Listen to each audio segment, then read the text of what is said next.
Okay, good morning, missionaries. Good morning, Eunice, and good morning, Paul.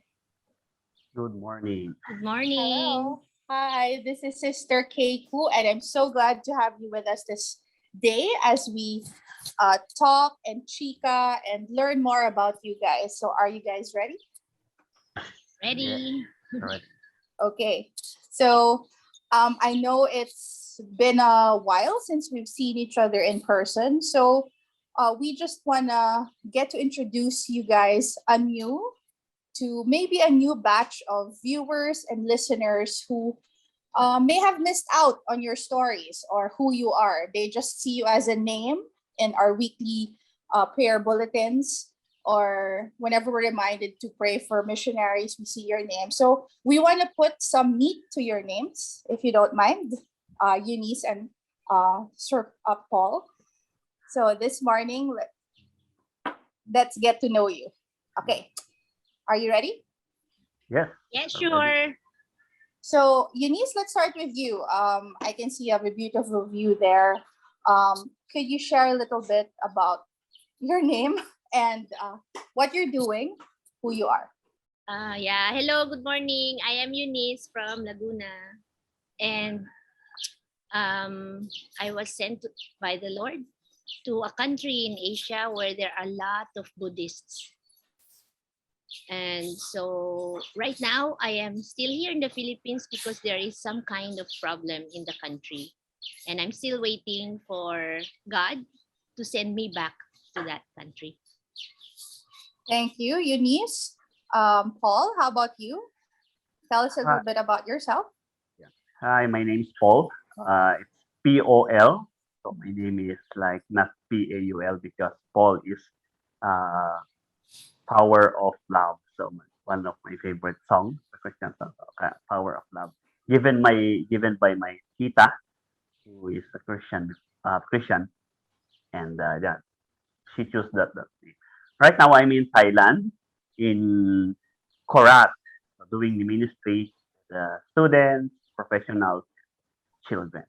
So I'm from Tugigarao City, Cagayan, the hottest part place in the Philippines. Yeah. Paul, that's such an interesting trivia about your name. I did not know that. I always thought it was just, a unique spelling, a take on Paul, of course, but thank you for the power of love and your tita. Okay, so thank you, Eunice and Paul. So we're gonna go through some of the questions that I believe you've been briefed on earlier. So right now, we all are living in a pandemic in different situations. As Eunice has already shared, she is still not yet in her field of work because of the conditions also of the pandemic and other reasons, while Paul, Power of Love, is currently in his field. So, what are the biggest challenges that you guys are facing right now, or as you go through um, your field of work? So, it could be, especially for the language. Is that the biggest challenge, or are there other challenges that come with that field of work? Okay, I think the biggest challenge um, that I face is unang-una yung language. So yeah, study every day, but it's hard to practice it to talk with the locals kasi hindi pwedeng lumabas, so you cannot meet other people, especially to try to practice yung language para maging fluent. But so yun yung isang challenge. Second is yung ministry kasi like nasanay tayo in the Philippines that we can go out or nasanay tayo na may ginagawa every day, may ministry. But because of the pandemic, para you'll just stay in the house and don't go out. I was just study the language and feel like yung pakiramdam is I'm useless kasi wala akong ginagawa. Parang more on language. Yun yung ginagawa every day. So, but still, praise God for we have this online virtual mission trip. We need to be creative sa pag-share gospel or to meet, to build relationship with the local. So I think that's the Bef- two. Yeah. Before I proceed to Eunice, Paul, you mentioned it's everyday language. So is that the challenge? Just learning the language per se, and that's it? Yeah. Because it feels like it's not ministry. Learning it is not just ministry to you. No, it's learning is it's a ministry, but I mean it's like yung hindi ka makapag-practice with the locals. Mm, To talk with them, just build relationships, just get to know them, and while getting to know them, you practice your language. That's the okay, one that's correct. really hard. So picking up on that, Eunice, you're in a different situation. You are not currently in the country where you were working before. So does that add to the challenge for you, especially in learning or in keeping the language that you already have with you? Mm-mm. Actually, pareho yung aming situation ni Brother Paul, no? But for me, it's a lot worse kasi wala ako sa environment na naririnig ko yung language mismo. At saka ang isang challenge sa akin is yung text kasi iba yung letters nila. And so, ang ano kasi ako, visual learner ako. Pagka nakita ko yung spelling, madali ko siyang maintindihan. Pero dahil hindi ko kabisado yung spelling ng word, mabilis ko siyang makalimutan. So palagi ko yung pinagpe-pray kay Lord na every morning, Lord, sana pagising ko, marunong na ako magsalita. Parang miracle ang hinihintay ko sa kanya, hindi lang yung skill na sabihin kong, Lord, matutunan ko tong language na to, but more of yung faith na miracle na lang talaga na makuha ko yung matutunan ko yung language kasi parang all the odds are against me. Wala akong environment, tapos limited ang internet because of the problem sa country. So minsan ang ginagawa ko is nag-chat ako in the language para at least ma-retain sa isip ko at matutunan ko talaga yung spelling. So more on communication through messenger chatting. Ganun. Doon na lang ako nakakapag-practice. Tama po ba, Sister Eunice? Mga ilang years na po kayo nag-learn ng language versus yung time nyo with Grace Evangelical Association, GEA? Magkapareho ba or mas mahaba actually, na? Nag-start ako when I went to this country together with at the same time with Grace. So ilang years na po kaya yun? Almost 2 years. 2 years Almost in January. 2 years. Okay. 2 years in January. Pero as I understand it, most of those 2 years, nandito pa rin po kayo sa bansa natin. Tama ba? So far, na ako dito. 7 months na ako dito. Okay. So, mas mahaba pa rin yung andun ako sa ibang bansa. Okay po. Kayo po, Brother Paul, how long na kayo dyan? Or yung sabay ba ng period you with GEA? Ano po yung time frame natin? Pabalik-balik ako sa Thailand since 2018 because nag 1 year short term ako, 2018. And then, pero that time, my ministry is sa Mahasarakam with my sister. Sister sa Arnie. Then, just this May, lumipat ako sa Korat to work with the Obados family. So this May lang po kayo nag-GEA? Yes. Correct. Okay. Yes. So normal po ba sa mga kagaya nyo that the language is really first? That's the first thing you do and it takes the longest, I guess, to kick off the ministry? Yes. Anyone can answer. Yes po. Since noong 2018 when I came sa Thailand, yung 3 months ko is sa language school. So focus on the language. So that's the first thing. So it takes possibly 2 to 3 years before you can be considered proficient in either of the languages that you guys are working on, or even longer? It depends on the students kung mabilis matuto, and you can be like 4 years. Actually, it's a lifelong learning experience. You don't stop learning the language kasi iba yung kanilang domain ng understanding, yung context nila. So, importante talaga na matutunan yung language kasi that is where you will get to connect with them. Yung kahit sabihin mo nakakapag-English sila pero if you don't connect with their heart language, parang mababaw yung relationship niyo. Kaya very crucial yung learning the language and their culture. Hindi lang yung language kasi pareho nyo yung pag-aaralan. As you learn the language, you will understand also the culture and the meaning behind the words na ginagamit nila in context. Yes. Are either of you linguists talaga? Mahilig ba kayo sa languages ever since? Or talagang dahil sa missionary call sa inyo? I think Sige po. Sa akin mahilig ako sa language. Kaya sabi ko gusto ko rin mag-aral ng Chinese. Kasi 'di ba yung parang second largest language ba siya na ginagamit aside from English. So I'm fascinated with language. Yeah. Fascinated. Okay. For me, Brother Paul? Yung natututo ko in language kapag nakikita ko yung tao, yung nami-meet ko talaga. Kasi parang facial expression ng unamaan kung ano yung sinasabi niya. Pero pag yung parang makinig or learning, it's matagal. Pero mas mabilis sa akin pag nakikita yung face-to-face and then yung facial expression niya. Maiintindihan ko yung pag-uusapan namin.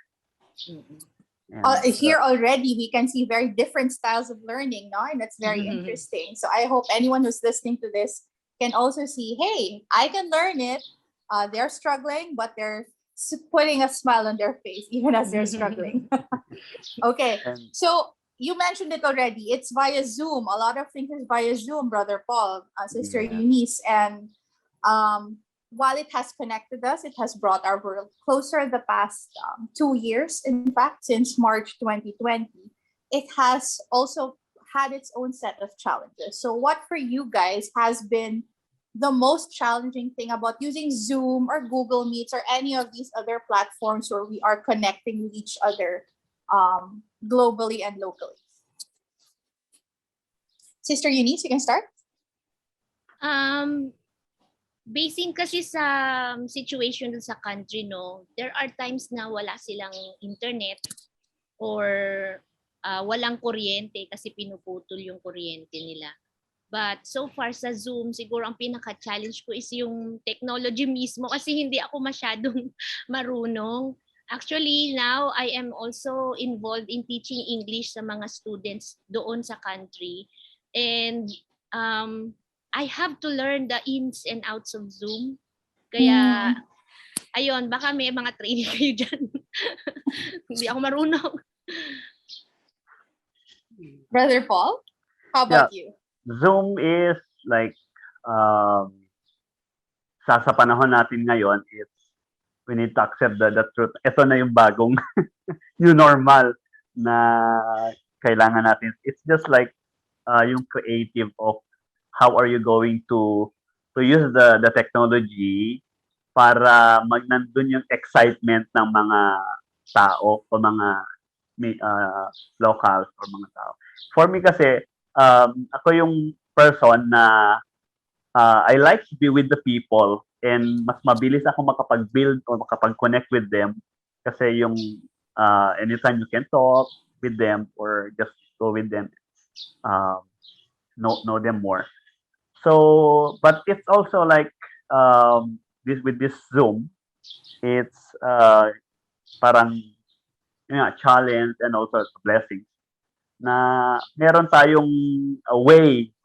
It's just we need to be creative of reaching out people to Zoom. So very good. Thank you for that. So right now, let's get a little bit more into your chikahan portion. Of course, our mental and social well-being has also been at the forefront this pandemic. No? So we want to know what's on your watch list or what are your favorite stuff to view. It could be a movie, it could be a TV series, preferably something that you like to revisit. So for example, I'll give an example. For me, every Christmas, I make it a point to marathon Lord of the Rings. When I was younger, I would even every time a new movie would come out, I would read each book prior and then the new book with the movie so that I'm caught up. So it's a marathon for me. So I've watched it more than 4 times at least because there are four. How many movies are there now? So, including The Hobbit. So I would rewatch those things. How about you guys? That kept me sane, and that's keeping me sane as well this pandemic. Viewing old clips of the movies. How about you, brother Paul, sister Eunice? Brother Paul first. Like would like to visit, right? Uh, kasi parang it's paano ba? Like um wala naman masyado basta kung ano lang yung pwede kong mapanood. Is there Yes, Netflix allowed in Thailand? It's yes, allowed, right? there's a There Netflix, is. but Okay. more most of the time yung manood ko I like with yung may mga horses, mga na movie kasi yeah, Student pa rin si Brother yeah, Paul. may mga Anong kasi example ng mga may ganon? Yung may like aral pa rin. yung mga like mga horses ano, mga movie na mga may mga yung isa sa Lord of the Rings or The Last Samurai, mga may Ah, mga okay. something with Battle scenes. with mga horse na movie. I really like it. Interesting ni Pastor Brother Paul. Kayo po ba ay mahilig sa kabayo? Here in the Yes. Philippines, you have your Yeah. own horse maybe? Kasi nung nasa Tugigaraw ako, meron akong kabayo pero it's the normal horse. But nakakatuwa Not kasi yung when I was young, my dream is magkaroon ng hybrid na kabayo. Kahit yun lang yung pinaka-wish ko na magkaroon ng hybrid na kabayo kasi like kung motor, I will choose the horse other than the motor or car. So Meron bang mga horse riding park po dyan sa inyo? Or wala pa dahil po ako nakikita eh. sana, maybe that's what you can learn to ask your contacts there. Hindi Bring me to- makagala. Oo. How about Yeah. you, Sister Eunice? So, si Brother Ah. Paul, iba ang hilig Actually, pala. Actually, during the pandemic, nabalikan ko yung X-Files. Kasi mahilig ako sa mga crime related na mga series like CSI, pati nga yung Chuck, mga ganon. Pero meron kasi akong ang tagal ko nang na-download yung mga X-Files episodes, and it was only during this pandemic na napanood ko siya, and and to the point na parang ini-stalk ko si Gillian Anderson kasi na iintriga ako sa kanya. So there was a time na sinundan ko siya sa Twitter, nag-search ako sa Google. Every day tinitingnan ko kung ano yung activity niya kasi nga fascinated ako din sa kanya. Pero ngayon hindi na. So X-Files yung nabalikan ko. Pati Monk. Hindi ko alam kung alam niyo yung show na Monk. Yes. It's also something like investigation din. Yes. So more on comedy siya at saka yung Chuck. So yun Pareho ang pala tayo nabalikan. ng kilig. I also like those shows. Wow naman. So si Brother Paul pala mahilig sa mga battle scenes with horses. Actually, majestic talaga tingnan ang Recently, the past few months, more on like cooking sa panlasang Pinoy. Cooking. Ayoko- that's gonna be my next question pala. But it's Ayoko okay. bumili once in a while bumili ako sa labas, but I want to experiment more food. So, kasi since parang kailangan ko magkaroon ng bagong recipe. So, I watch some of the Panlasang Pinoy na Panlasang Pinoy is a website, right? Yes, sa YouTube. That's a YouTube channel and a website. I've seen it. So, yun, I guess Brother Paul led us into our next segment of getting to know you guys a little bit better. Things you did and that you enjoyed learning or doing during this quarantine. For us, it's I don't know about you, Sister Eunice, but for us in Metro Manila, we have just one long extended quarantine in different levels. For Brother Paul, it might be a little bit different. So it's, do we go out? Do we not go out? So what have you been doing at home, or maybe in your garden, or where you're allowed to go? New hobbies that you've picked up during this quarantine. Sister Eunice, you can start. Mayroon akong cross-stitch na ginagawa. Na Wow. project ko siya for almost 6 years na hindi ko matapos-tapos. So, I picked up on that na nagko-cross-stitch ako. Hindi ako nakapag-pick up ng bagong skills, pero at least natuloy ko yung very long time. Oo, very long time na parang halos inaamag na yung aking cross-stitch dahil hindi ko siya nagagalaw. So, during this time, nadadagdagan na siya. Parang na siya, 80% matatapos. Wow. So, siguro by the end of the year, 100% then, and you can show it off. Sana. Okay, we're excited to see that po. Brother Yes. Paul, you already mentioned you're cooking. You learned how to cook, or you really were nagluluto na po before? Nagluluto na before since I was in Philippines. And then, ngayon lang is, since nakalipat ako sa bagong bahay, really helped me a lot para maging active din yung pagtatanim ng halaman. Meron akong halaman sa harap, konti. Wow. Then, yung nagpapakain, bumili ako ng manok para meron akong meron parang, po kayong fresh eggs every day. Yes, parang feel nasa Philippines lang din na hindi mayroon chicken dyan. So, and then some of my activities, running. Kasi like, it's one way to build relationship. Just last week, I met the old guy there sa parking lot, nag-run. So, we ran together. So those are makes me like active sa everyday. You mentioned running. So you're now deciding to run regularly with that guy you met last week? Yeah, I just met him last week. So minsan pag wala siya pero nandun ako nag-run. Nag-run pa rin. Yes. At least may future ka na dyan, contact, new friend, just someone you can run with and exercise with. Na-mention nyo po yung mga nagtanim na kayo. Ano yung mga natanim nyo po? Most of mga halaman. Like what? Ano yung mga halaman? Everything na pwedeng parang hindi ko alam pangalan. May snake plant.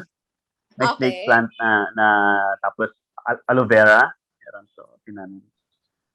And then some of the indoor plants. So hindi yung mga wala kayong mga tinanim na vegetables or herbs, panluto, or meron naman, yung isa pa lang na tinanim ko is malunggay. Malunggay? Meron palang pwedeng malunggay sa Thailand. Hindi ko alam yun. Anong pangalan hindi lang ng nila malunggay? Kinakain. Parang, kaya nasasayang lang, kaya pumutol, nilagay ko sa maliit na space. Para lang meron sa kasili. Tinanong mo na sila, ba't ayaw nilang kainin ng malunggay? Hindi pa po eh. Tataka ko baka yan din yung next mong ipapractice sa language. To ask, why don't you eat this, no? Yes. Tell me the story. Baka naman kasi may urban legend sa kanila dyan. Diba po? So, we're excited to maybe when you get to come home, try one of your dishes, no? Brother Paul? I'm sure masarap yan. Especially your cuisine into Gigaraw, very interesting yung pansit na mabasa. Batil patong. Batil patong, yun. Yan isa sa namimiss ko. Yes. Mahirap din yan hanapin dito sa Metro Manila, pero it's a really good dish for those who na hindi pa nakakatry. Para siyang basa na pansit, no? Tapos maraming patong. Pansit, and then gulay, pork, and then egg. So may iba't ibang klase. About 70 yung klase nun. Depende sa restaurant. Kung akala nyo yung mga pansit malabon natin dito, marami na. Sila 70. Tama ba? Sobrang dami pala. Okay.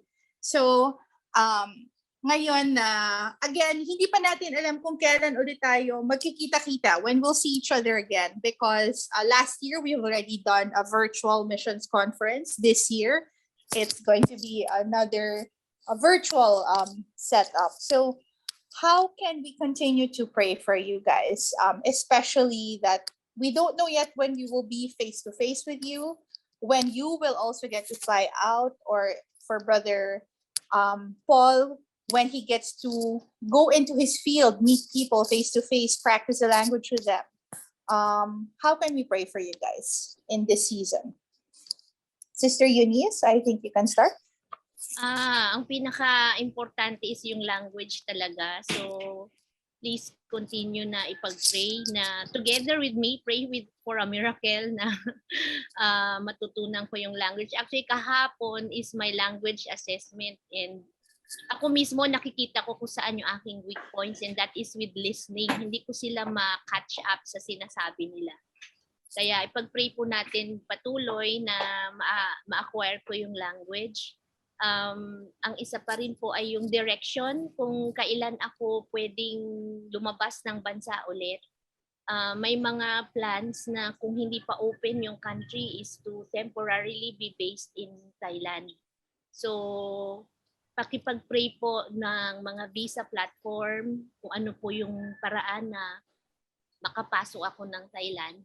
And yung pong ministry point, kasi po in my 2 years ng pag-aaral ng language, supposed to be may base na ako kung saan ako maglilingkod, like what people group, saang state, saang province or saang part ng country ako magbe-base para mag-start ng church planting ministry. Yun po ang mga very important sa akin ngayon na mga hinihingi kay Lord for guidance. So, ministry point, visa platform, or kung saan kailan ako pwedeng lumabas ng bansa, tsaka yung language acquisition. Yung sa language po, just to close that part, magiging ano po ba, parang level 2, level 3, may ganun bang levels? Or pag-graduate ka na ba dapat? Ano yung pinagpupray po natin dyan? Sa ngayon ay nasa pre-intermediate level ako. Okay. Kakaumpisa ko lang nung lesson. So, ang binibigay na timeline is yung 1 term, yung first term mo, which is about 3 to 4 years. Pero kung marunong ka na after 2 years, pwede ka na mag-start ng ministry, ng gawain. Although ministry in itself ang language learning and culture. So, pag natapos mo yung 1 term mo, you are somehow, there is an expectation to be already doing something or intermingling with people and building relationships with them.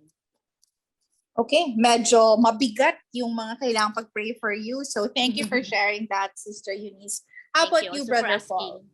Brother Paul, how about you? Prayer request, I think, it's as a language. Now I'm in level 2 at module Gospel of Mark. So more on the Gospel of Mark ako ngayon.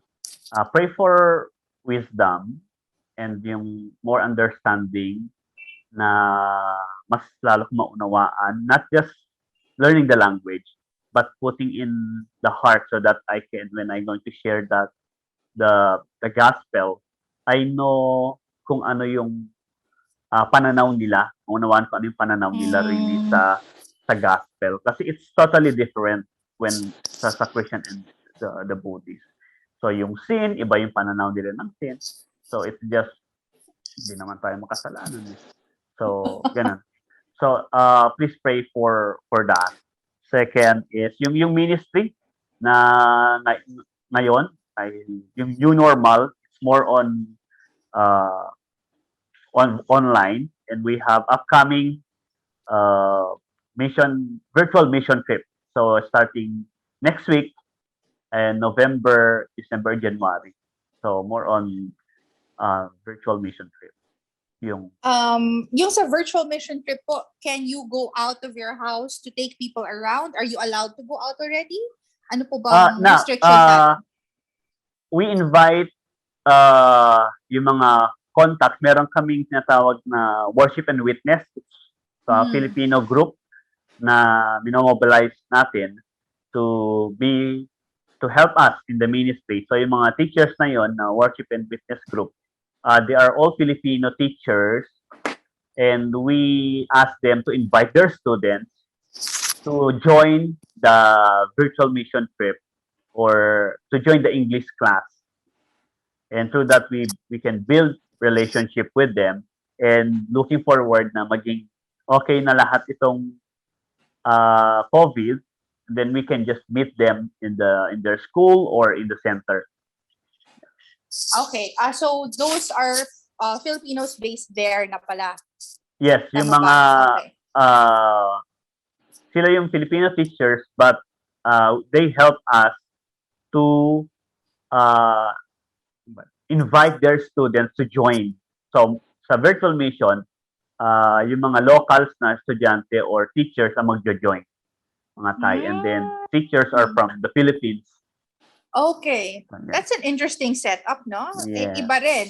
Parang before pandemic, I would not hear a lot about things like this. Pero parang during the pandemic, we've seen the options na naging Yeah. available sa mga ganitong platform. Okay. So, Sister Eunice, Brother Paul, we are about to wrap up. Thank you so much for your time this morning. It's so interesting to see that, we find a little of ourselves in you, the struggles that you guys are having, while we are not currently struggling with our language here. But to hear you speak, it's not just learning. You have to, as Brother Paul said, yung context ng understanding nila ng terms, it's very different. Because to us, we take for granted what we know about forgiveness, what we know about sin and grace, because it's so common to us here in our setting. But to them, these are foreign, alien concepts. So thank you for also explaining that those are the things you're struggling with and learning. Even where to start. Parang, we already see you guys as missionaries, but to know that you still have a mission point that you need to tackle, and that's very important for us to hear. So thank you for that, Sister Eunice and Brother Paul. So this morning, or today, as we close up our discussion, thank you. And I really hope everyone who's listening or watching this, you guys are encouraged to know more and pray more about our missionaries through this platform.